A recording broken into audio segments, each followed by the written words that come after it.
Hello everybody, welcome back to the kitchen. I'm here today with a little special treat, deep fried codfish right from Newfoundland. I've got a couple of beautiful pieces of codfish. Actually this was one fish, I just cut it in two.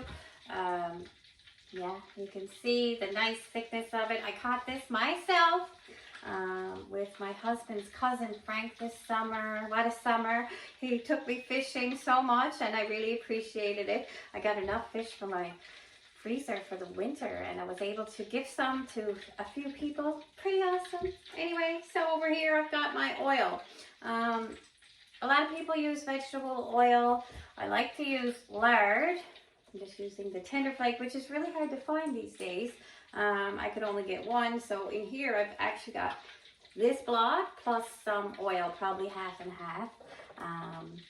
Yeah, so I'm going to set aside my fish that was frozen and then thawed. You can certainly use it fresh from the water. I didn't understand. People used to say, wait and get the fall fish. And there is a huge difference between fall fish and I guess fish you get into summer. The summer fish is softer because the water is warmer, I think.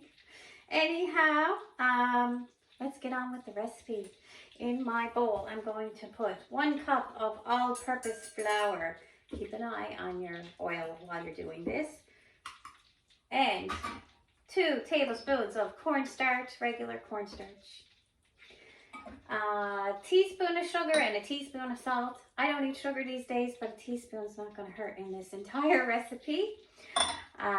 We've got a tablespoonful of oil, just regular vegetable oil.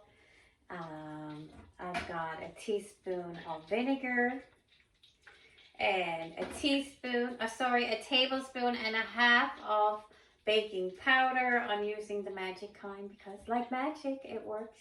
Again, keep an eye. It's going up there a little bit.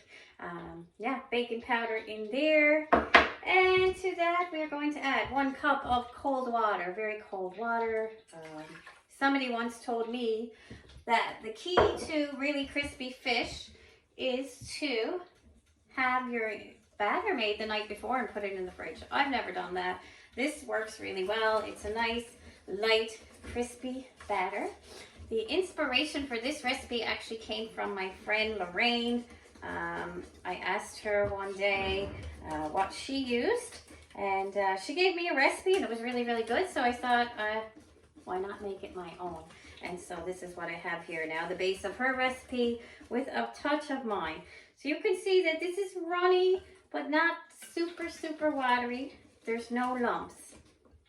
We're going to, my oil is there now. Take the paper towel, dry the piece of fish, because you don't want water in your oil. And we're going to put that right in the bowl. Now, I'm going to take my fork, keeping an eye, and I'm going to flip that around. Just so that it really, really coats. You can see the baking powder starting to work. You want to make sure that there's batter on everything. And then let the excess kind of drip off. I could probably use a little pinch of more water in this one, but for all intents and purposes, it's going to work. So I'm going to now put this in my oil, hot oil, at 350, and I'm going to give it a little stir when I first put it in before it hits the bottom. And what that does is it gives it a little crispy layer and prevents, be careful, prevents the fish from sticking to the bottom. Now I only got my little burner on 3 and it's really working there now. I'm going to take this other piece of fish and show you again. Put it in, flip it around. You can see my baking powder like magic working once again. Pretty nice. See if I got room for this piece. Let the excess drip off. And twirl. A little tiny one.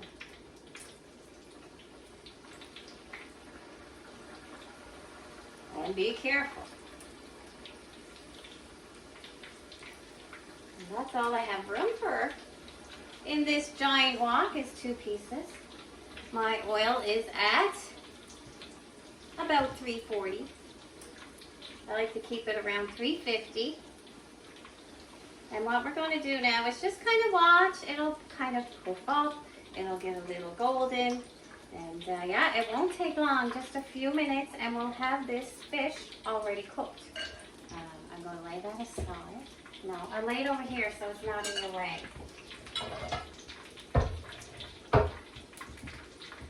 Get a little plate for when it's ready.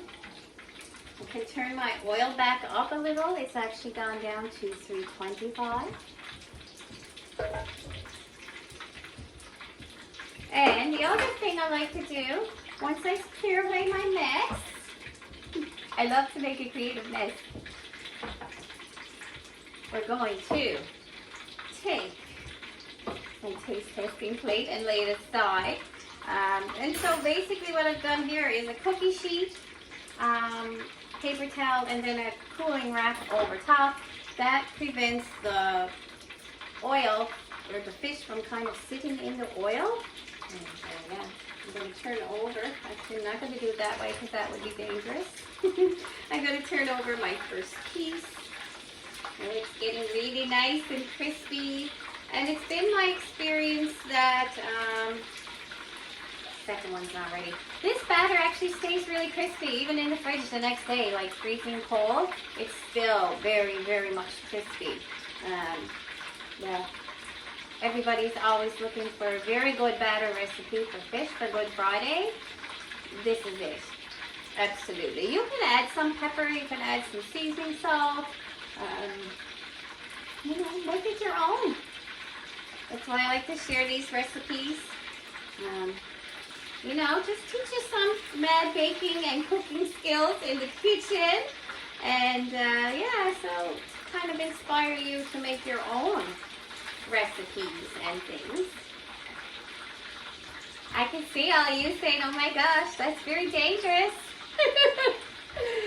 I'm very careful. Again, I have a lid over here. If anything smokes or I think it's going to catch, I will put that over top. I've got my thermometer in. Safety is #1 priority. And a good trick, my brother-in-law is a firefighter. And so, if you have oil that's smoking on the stove, the best thing to do is to add more oil. It quickly, very quickly, takes the temperature down. And yeah, no fires. Safety is first. We're really getting there now with our fish. My oil is, again, it's new. So that means it's going to tend to take a little longer to fry. Most Newfoundlanders would serve this with chips, French fries. I'll probably do that in another video. For French fries, if you like a nice dry fry, a russet potato works very well. If you like a sweeter tasting fry, the red potatoes work very well. It's important to soak them for a little while in some cold water. It gets some of the starches out of the potato. And then, yeah, just eat them up, cook them up and eat them up once you got them, you know, all good in the fridge. We're almost there.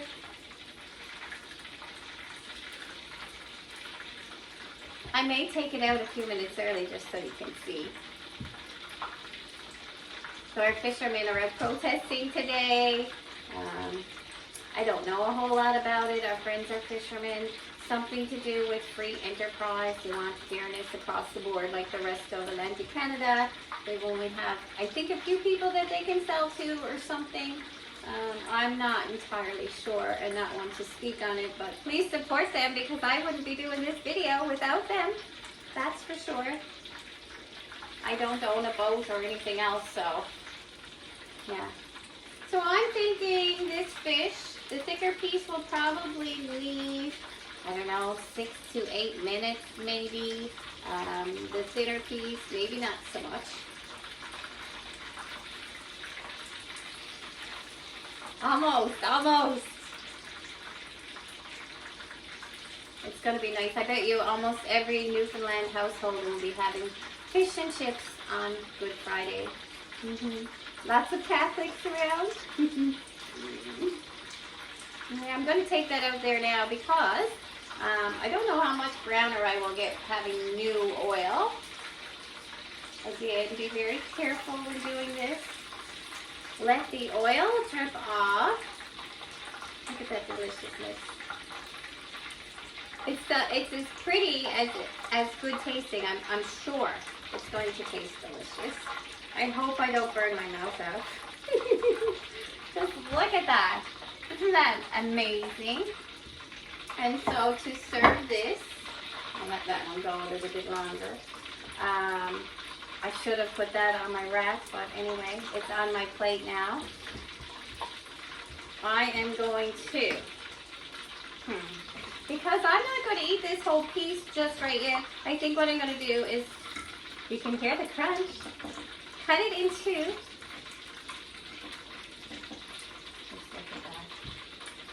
Gorgeous. And I'm going to take and see what happens when you don't put it on the cooling rack. Lots of oil. So I don't want to be eating that. I'm going to take my piece of fish over here, keeping an eye on the temperature, of course. Vinegar. I love vinegar. And just a bit of salt. Watch blood pressure. And we'll have a little taste test. I sure hope I don't, burn myself or burn my mouth. You can hear the crisp even when you bite in or put the fork in there. See? I need somebody to blow on it for me. Somebody once said that if you blow on your food, it blows the goodness out of it. I thought that was pretty interesting. Anyway, please don't burn my mouth.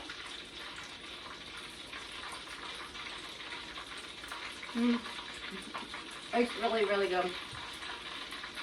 So, that's Newfoundland style fish without the chips. I sure hope you enjoyed the video. I'm going to finish eating this. It's so good. And I hope you guys have the best day ever. Please support the fishermen until tomorrow or the next day or whenever I get a video done again. Bye.